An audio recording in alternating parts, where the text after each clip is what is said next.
Whether you like it or not, golf's governing bodies are coming for your golf ball. That's right. It's expected to be announced this week that the USGA and the R&A are going to put a rule into place that will have all golf balls for professionals and amateurs traveling 5% less far. And I'll tell you what, this is a problem. We're going to break down why we think it's a problem in a minute. But what I will tell you, it's not just for the reasons that you think. There are plenty of messaging issues that are going to come along with this, and confusion, and a whole lot more. But first, let's bring people up to speed, because I think there is definitely confusion. This started back in spring with the proposed bifurcation. Bifurcation, fancy word, meaning basically that you'd have two different golf balls, one for the pros and one for the amateurs. There's still a degree of bifurcation that's going to be in this, but ultimately all golfers across the board are going to be subject to this rule. So here's what we're facing. According to Golf Digest, the rollback decision will mean a period of bifurcated rules starting in 2028, when professionals will use a shorter golf ball than amateurs.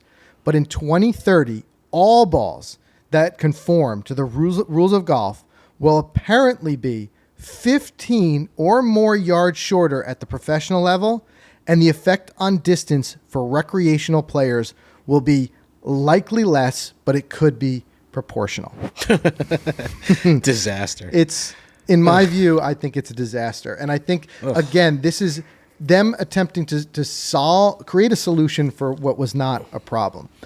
And in a nutshell, the way that I see it is that you have two things, right? On the amateur level, generally speaking, we all need more distance, not less. Right. And we're going to dive into some of those numbers in a second, how far amateurs actually hit the ball. But the reality is, and this is something that we've heard many times, a lot of us perceive that we hit the ball further than we do. The reality is amateurs miss a lot of greens short. They don't carry the ball as far as they think they do. The reality is amateurs need more distance, not less. And amateurs make up 99.9% of the people who are playing the game, right?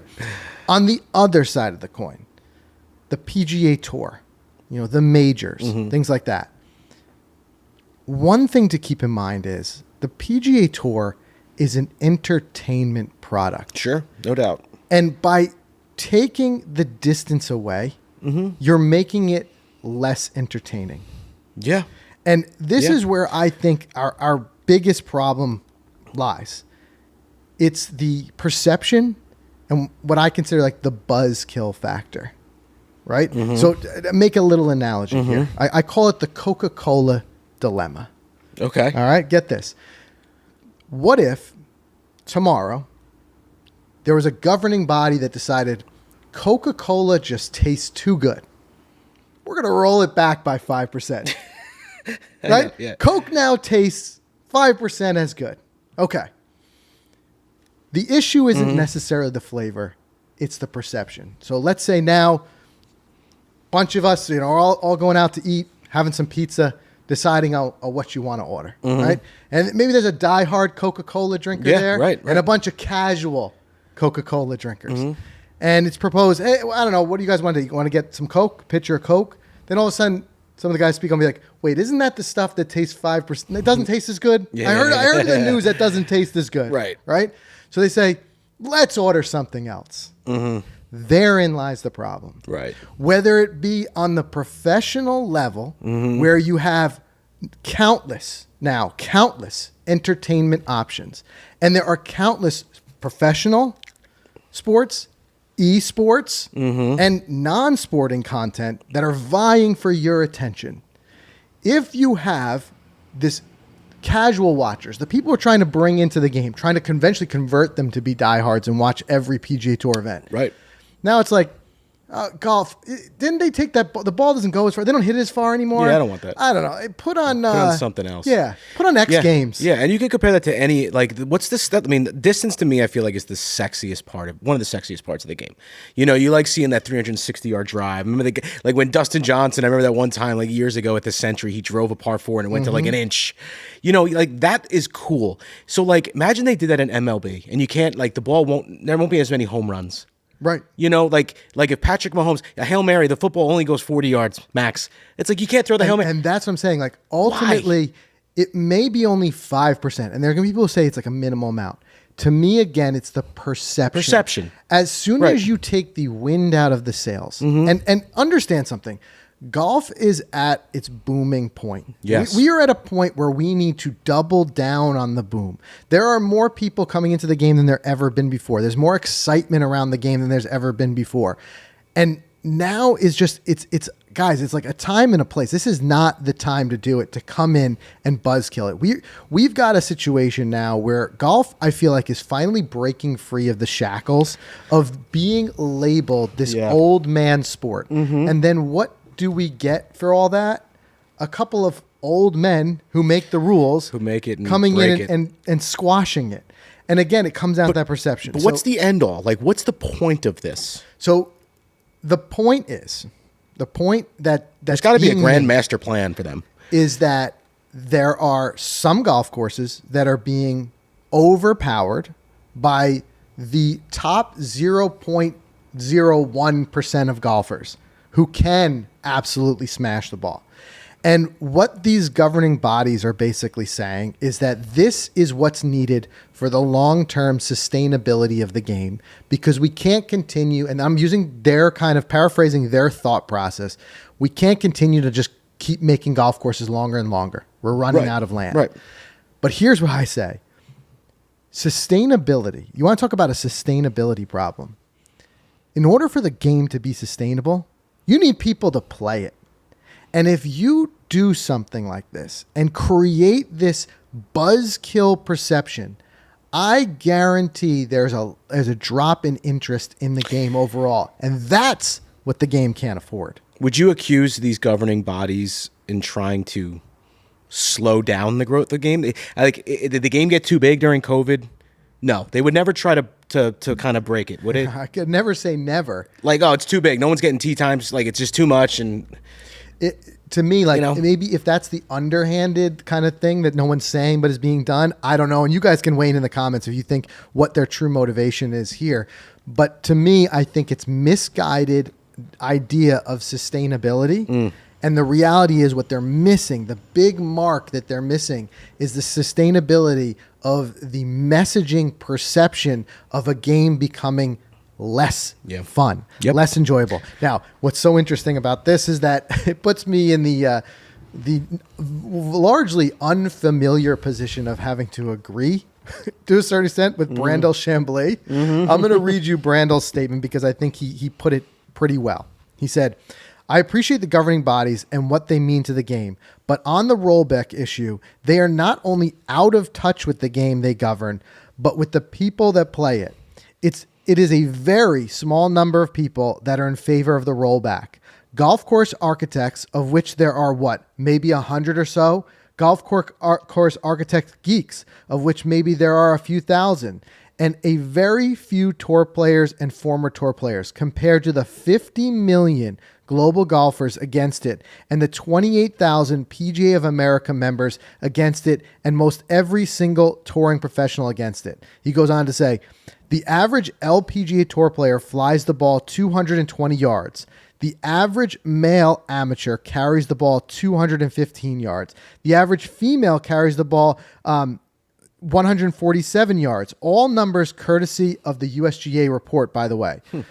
But because a few tour players, through the years of practice, thousands of hours in the gym, and yes, advances in tech, can carry the ball 283.8 yards, the tour average in 2023, they want to penalize 50 million golfers. Please appreciate the athleticism of the best, but don't punish the only people in the game that will feel the sting of the decision. Wow.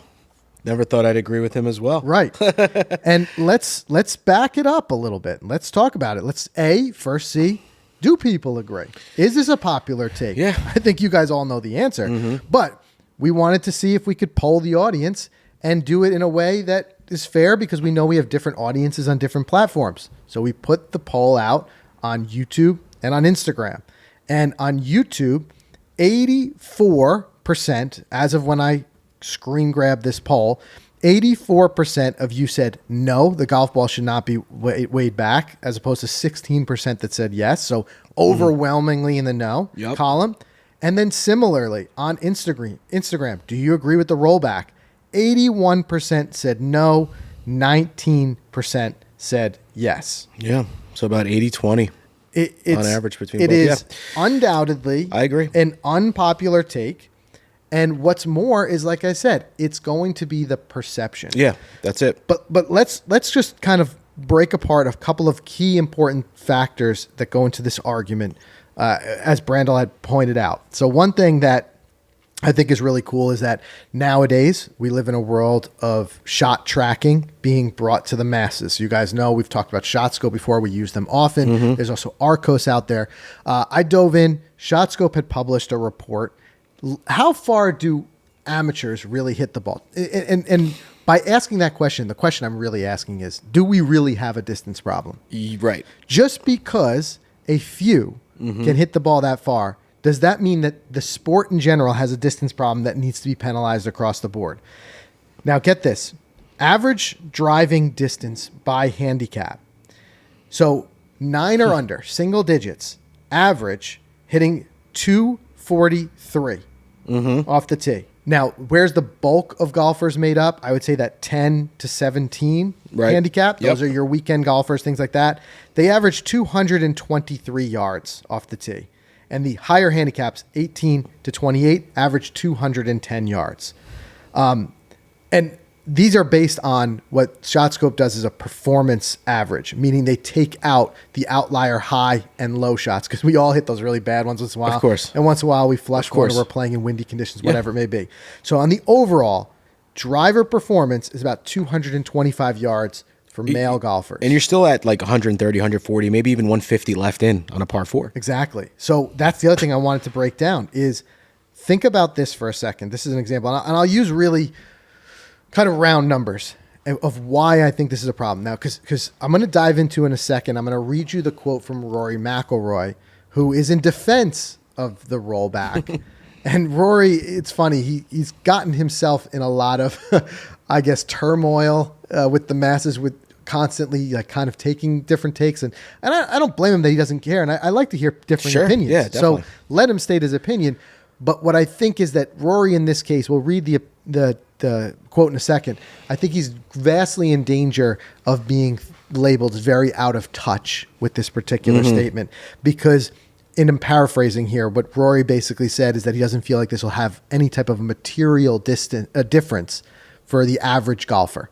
He thinks taking 5% less is really not going to matter to the average golfer. I'm going to tell you why it does matter. No way. Okay. Right? So let's use round numbers here. And you guys can do the math in your head for your own numbers of how far you hit the ball. But let's say we've got a 400-yard par 4.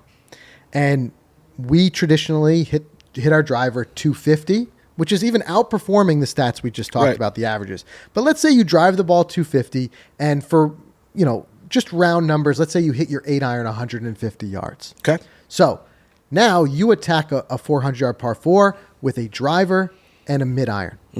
Now, if the 5% rollback is put into place, there's a compounding effect to it. And this is what I mean by that. A 5% difference means you now drive the ball about 235 instead of 250. Right. That leaves you 100. What does that leave you? 165 yards left? Yeah. Okay. Here's the issue. You used to hit your 7-iron, let's say 165. Right. But with the distance penalty, that's now a 6-iron, maybe a 5-iron for you. Which is a whole different swing, like a whole different situation. It's a massive change in dispersion. Yep. When you add a club or two and that kind of distance. So now where you were hitting driver mid-iron, you're hitting driver, long iron. Don't tell me, Rory, that that's not a material change, a significant change in the way that the amateurs will play the game. Yeah. Yeah. And this all, effectively, this punishment coming into place because there are a very, very few people on this planet who play that 400-yard par 4 as driver wedge. Right. And for them, maybe exactly. now it'll be driver 9-iron, driver 8-iron. So it doesn't matter to Right. Rory then. So, right. Because the guy hits the ball 350 yards. And where I also don't think it'll matter, and going back to Brandel Chambly's take on it, is that the elite, the world's best golfers, they train in a way that is largely unfamiliar to the rest of us. Correct. The rest of us, we practice, we get a lesson here or there, that type of thing. But we've been through some of those training facilities. We've seen what they do, the technology that they use, but also the fitness and nutritional aspects that they do. Yeah, right. I think what you'll find is the next crop of golfers coming up will continue to find ways to advance how far they hit that ball through things like launch optimization, through things like fitness optimization, nutrition optimization. They're still going to hit the ball miles and miles. Yeah. So right. I don't... It's just 5%. Right. I also... And you guys let me know in the comments if you agree or disagree with this statement. But I don't truly believe that just making the golf courses longer has really any detrimental effect to the world's best golfers. Right. Right? I'm looking at... And I look at some of the majors and things that we've had. Some of them weren't astronomically long, but look at just the PGA in Rochester this year. Yeah. Okay. You had maybe, 10 golfers who were under par. It was a 7,300-yard course. Right. Why must we continue to just take the distance lever and just pull it as hard as we can? Yeah, exactly. There are other levers exactly that can be pulled. And it's not like we can just, who's going to move up and play red tees? That's the other thing. Again, buzzkill status. Totally. Right? So I get it. Some people make the argument, well, just move up a tee box. To me, there's a couple of problems with that. The first problem that I have with it is that not all golf courses that are played out there have as many tee box options. Right. Okay? Right. Some golf courses have 2 or maybe 3 tee box options, and it could mean a dramatic jump from the back to the next tee up. And I've seen that. I've been reading through the Reddit forums last night and just seeing what the general consensus was. And there are people like, my golf course doesn't have that option. I go from 6,500 to 58. Yeah, right. I don't want to make that huge jump. Right. Secondarily, it's also, again, the cultural perceived buzzkill. Be like, I got this golf ball that goes less far. Now I got to go play up there. I don't want to play. I don't want to play up there. Right? Yep. So there's a perception, and again, it's a buzzkill. And my great concern when it comes to the long-term sustainability of golf is a game. It's meant to be fun. Yeah. As soon as you start to have a perception of like, it's not as fun, people are going to do other things. And when are they going to start this? So according to this, it's going to start to be rolled back in 2028. Not unlike how most equipment changes happen. A lot of times, certain things the pros have first, and it kind of like gets validated in a certain way. So it'll see on the Pro Tour in 2028, which is really around the corner, and it needs to be at least that long because now manufacturers have to scramble and change.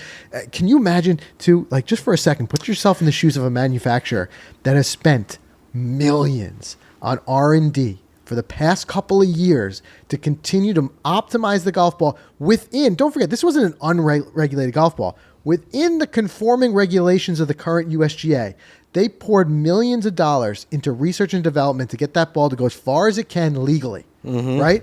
Now what are you going to do? Take all that, throw it in the trash. Right. So the question is, do these manufacturers, are they still going to be optimizing for 25, 26, 27? Great question. Or are they just going to pull the plug and be like, guys, let's just start working on this rollback crap now? Who knows? And on top of that, you know how many people I see that are half jokingly now online stockpiling current golf balls, Yeah. like doomsday preppers. Yeah. We're saying like They're I'm gonna gonna have keep all these golf bunkers of Pro V1s right somewhere. They're going to go off the shelves because it's going to be like, this is the last chance we're going to have to buy these golf balls to go far. The problem is you won't legally be able to use them. That's right. The golf ball that's in your bag right now will be illegal in 2030. Let that sink in for a second. I get that's wild, first of all, to think about that the golf ball we play now will be illegal. Trying to let that sink in. We do use some illegal products out there. We look at rangefinders. We got to turn the slope off, but we don't turn the slope off on the weekend.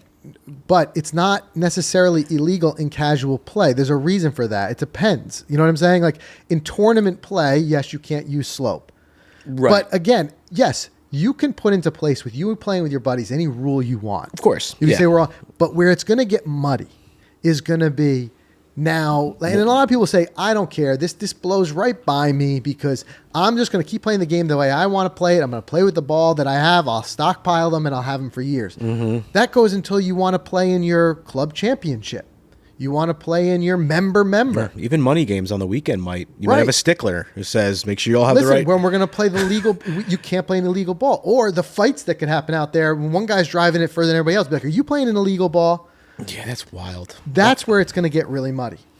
So I want to read Rory's quote because I do think that there's a couple of things in there that Rory said. And the shame of it, and what breaks my heart is that I usually agree with Rory. A lot of times I think Rory is a really good mouthpiece for the game in a lot of ways. Mm-hmm. That's my personal opinion. Mm-hmm. But here I think he's lost touch in a lot of ways. So we're going to read that quote in a second and react to it. Let's do a quick word from our sponsors. We'll jump right back. All right, for all of you last minute shoppers out there, Guilty. The good news is if you've got a golfer on your list, then you're taken care of because even though the golf season is winding down in many places, the holiday gift season is just starting to heat up. And whether the golfers on your list are out there still playing golf or just maybe stocking up for the next season, the Titleist golf balls make the perfect gift. Any golfer would be thrilled to unwrap the dozen Pro V1, Pro V1X, Pro V1 Left Dash, or AVX golf balls because they aren't just any golf balls. Golfers know they're the best out there and they're the most trusted in the world.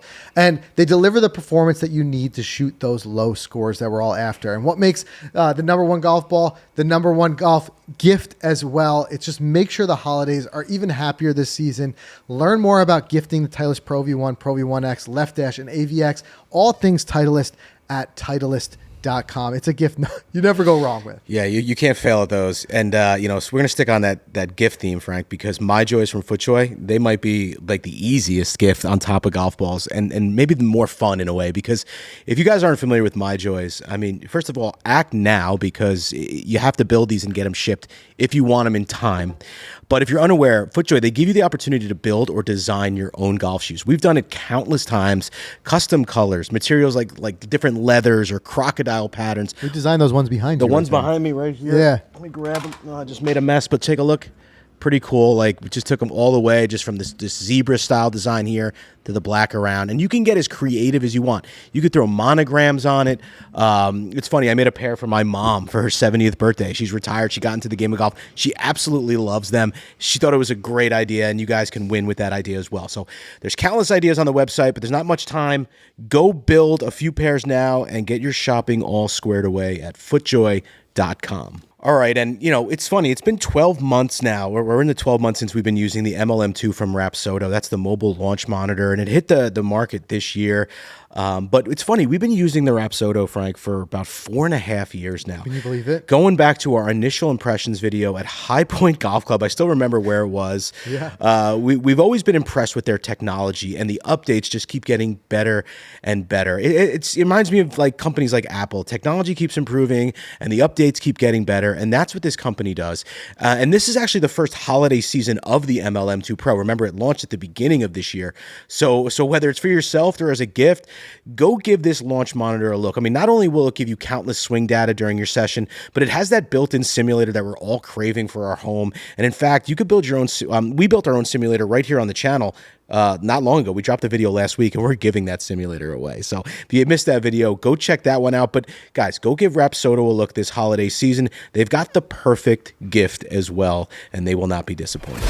All right, so I promised you I would read you the statement from Rory, so here we go. What Rory had said was, I don't understand the anger about the golf ball rollback.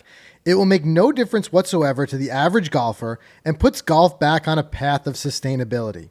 It will also help bring back certain skills in the pro game that have been eradicated over the past 2 decades. The people who are upset about this decision shouldn't be mad at all at the governing bodies. They should be mad at elite pros and club ball manufacturers because they didn't want bifurcation. The governing bodies presented us with that option earlier this year. Elite pros and golf ball manufacturers think bifurcation would negatively affect their bottom lines, when in reality, the game is already bifurcated. You think we play the same stuff as you do? They put pressure on the governing bodies to roll it back to a lesser degree for everyone. Bifurcation was a logical answer for everyone, but yet again, in this game, money talks. And then Rory had continued the conversation on the Twitter thread, and this is where I had mentioned earlier, I paraphrased, but Rory said, I don't believe an average golfer giving up 5 to 10 yards off the tee is going to have a material effect on their actual score, handicap, or enjoyment of the game. Now, again, I think Rory is wildly out of touch with this. We talked about it before, where I do think that those 5 to 10 yards on the compounding effect for every shot of a 5% loss in distance will have a big effect on the amateur game. Yep. If you guys disagree or agree, let us know in the comments what you think. But there's a couple things in here that Rory said that we have to unpack. The first thing is he's effectively pushing back and saying that it's everyone who voiced up's fault that this is now applied to everyone, by saying that because we didn't want bifurcation, then this is what we're stuck with now. Everybody gets it. Mm-hmm. Bifurcation, again, the original proposal was the idea of being that only certain, the tour pros and stuff would live by this new rule. Now, remember one thing, the PGA and the PGA Tour spoke out about this. His own tour spoke out and said they didn't want it. So we were in a position at that point where it was only the events that were ruled and governed by these particular governing bodies. Mm-hmm. The USGA, the US Open, the RNA, the Open Championship, right. The USGA, the US Amateur, etc., would have been a few events per year that had this other ball. That's it, yeah. Right? So then here's my problem. Don't blame the masses. You saw the polls, right? Mm-hmm. Before, what we said. Don't blame the manufacturers. Don't blame them all for pushing back against this and say, because of that, now you're all punished. Yeah, right. It's like a parent, and one kid gets in trouble, and then it's like, no, you're all in trouble. Exactly. Like, no. That to me is not the answer. The other thing that I just didn't like, and it didn't sit well with me whatsoever, was Rory saying, and again, I think that this drives the confusion. Mm-hmm. I think this drives the separation in the sport. When you have statements like him saying, you think we play the same stuff you do? Like indicating that it's already different. We play different equipment than you, right? So it wouldn't. He's basically saying it wouldn't be so bad for us to play a different golf ball. We already play different equipment than you. And you know what I'm going to say? BS. Mm-hmm. Mm-hmm. You and I, we've been in those tour trucks. Yeah. We've been in those club manufacturers. Mm-hmm. We've seen it with our own eyes. They play the same equipment we do. No doubt. With one small difference. On the tour level, there is a very much more high stakes environment when it comes to fitting those clubs. Mm-hmm. I truly believe there is nothing that Rory or anybody else is playing that you couldn't personally I can play. get a 62.2 degree wedge if I want one. If you're willing to pay for it. Sure. Right? The difference is they play the same equipment. We've been in the factories. We've seen it being manufactured. If there's any difference whatsoever, it's that there might be some tighter tolerances, mm-hmm. but I will say this with a grain of salt, because there's already some incredibly tight tolerances. We saw the machines that measure. We saw all that stuff on the equipment you play. When it hits the tour truck, the slight difference is those guys can effectively get any modification, one-off modification that they need in order to optimize their game. Yep, exactly. Right. Within the rules of golf. Mm-hmm. So there's no fancy underhanded modification that's going on that you can't have. Mm-hmm. The difference is shaft manufacturers, there may be a few more like bespoke options that they're paying a little bit more money for. Right. Slightly different weighting. Mm-hmm. Maybe a little bit more of like a lead weighting injection in very specific spots of the head. But again, all stuff you can get. Nothing you couldn't get from going to a high-level club fitter. Exactly. It's not like he's playing some unheard-of driver that's got a tailor-made shell over it so it doesn't look like it. Right, exactly. Rory, you are playing the same stuff. Yeah. You're playing the same stuff, but you've got more resources and more on the line. And it might just be bent different. But doesn't mean you couldn't bend Exactly, it. right. You couldn't bend the same exact way. Mm-hmm. So that is my personal belief there, and I think that throws things way off. But again, it goes back to what we said earlier. I do think that it's going to make a difference, and even though it's going to make a very physical, calculated distance in the ball going less far, I don't think that that's the difference that matters the most. Yeah. The difference that matters the most is the perception. Yeah. And I think that is what, whether it be these tour pros or these governing bodies who honestly, I think, as Brandel said, which again, I have to agree with him, are a little disconnected from the game and not understanding at the amateur level, the 50 million of us who play this, it's that perception. And not everyone lives and breathes the game every day like Rory does. There are going to be people who misunderstand it a little bit or just gives a little bad taste in their mouth. They say like, that's less fun. I don't want to do that. Yeah, no, right. And guess what? There's a lot of other places they could put their attention. That's true. A lot of other places. Pickleball. Exactly. Right? For real, though. For real. I know there's a lot of other stuff popping up, and I could see interest. I mean, I mentioned my mom getting into golf. I'll be honest, she got into it, but she's like frustrated with it. It's difficult. She just gravitated over to pickleball. You know what I mean? But like, she's a different situation. But I could see that happening with this perception of not as fun. And the messaging, the last thing that golf wants is to be perceived as being more hard, more difficult. Right. I think the thing that attracts a lot to us, it's like we already know it's a hard game. But like, there's also a limit to that. We only want it to be. We want to play well enough to get around these golf courses and whatever. Yeah, definitely. And now with that, again, my concern is you're going to see people who are just like, I can't do it. Let's find something else to do, or let's find something else to watch. The golf ball doesn't go as far. Doesn't go. Imagine you're lining up your 2028 golf trip to French Lick. The die course, 8,000 yards. You'd be there all night. Oh, don't worry. We'll just play the forward tee. Driver. Yeah. Now, and like, again, it comes down to, keep in mind, the PGA Tour, the people who, quote unquote, need the golf ball rolled back because they can overpower the golf course are a select few, and they are entertainers. They are entertainers. And when you make the game less entertaining, we tune in to watch these guys smash the ball and do inhuman things that we could never do. Yeah.